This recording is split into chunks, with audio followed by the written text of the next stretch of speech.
Hello and welcome back to Shakesyear. We are working on Sejanus, his fall, and today we get to hear from Arruntius in Act 1, Scene 1.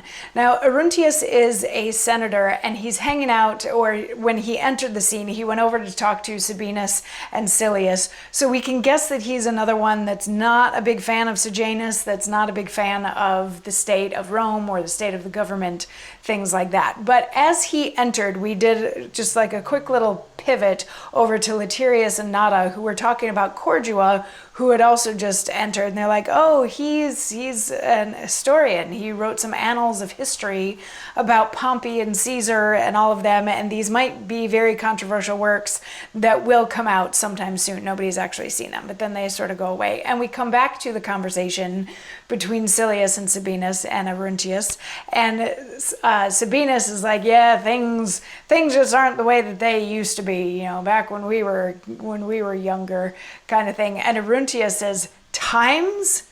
The men are not the same.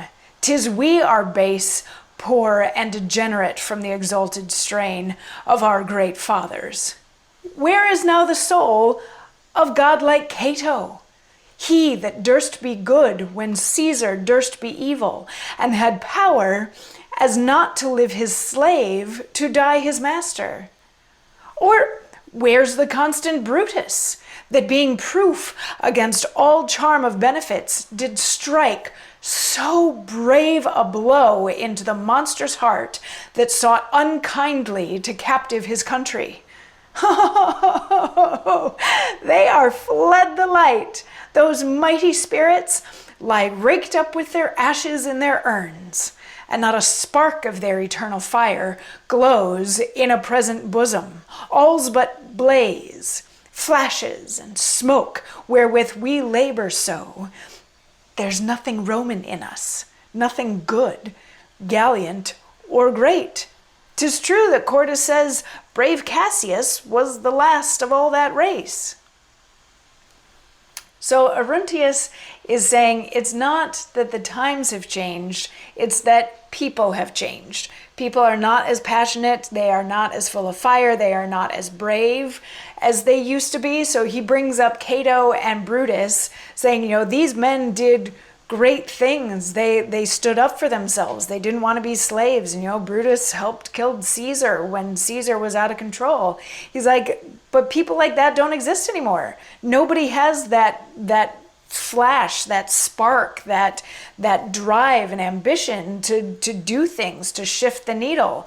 And then he says Cordua, who's the one who's been writing some annals of history, has apparently said that brave Cassius was the last person in Rome that had any sort of passion or spark or drive like that. And he's like, maybe that's true. None of us are particularly gallant or brave or great or any of that sort of stuff. So as he finishes this monologue, which is an interesting point of view, I think, that if people are unhappy with their government, they need to be standing up and doing things, but the fact that nobody's doing things allows the government to be what it is.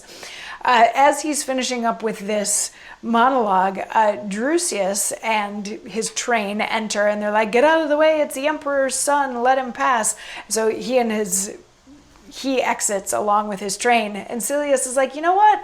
I like him. He's and Arruntius is like, well, not so much. But Sabinus is like, no. He's growing up. He's becoming more mature. He's showing more nobility like every day. But mostly I like him because he opposes Sejanus. So an idea of what side of the aisle Drusius falls on. So then Silius is like, oh yeah, and he's looking out for those sons of Prince Germanicus, and Arruntius starts getting all sort of nostalgic about Germanicus, saying, like if anywhere the seeds of old virtue lived, they lived in him, and how sad that he's gone now because the seeds of virtue have died with him. And Silius is going to have some comments on that in the form of a monologue that we will hear tomorrow. So I will see you then. Mwah.